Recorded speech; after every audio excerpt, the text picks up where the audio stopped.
إحنا مش عايشين لوحدنا ولا هننجح لوحدنا. مفيش حد بيكسب الماتش من غير فريق. التعاون مش ضعف، دي قوة متقسمة على ناس كتير.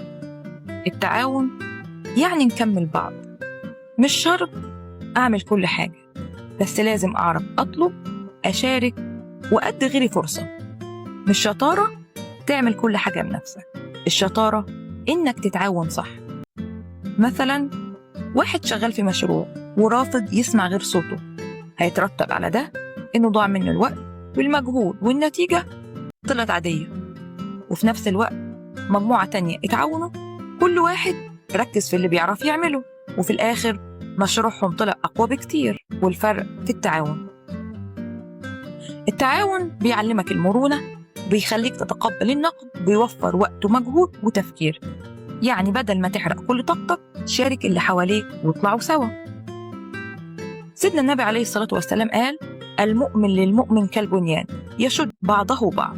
يعني من الآخر مفيش إنسان هينجح لوحده.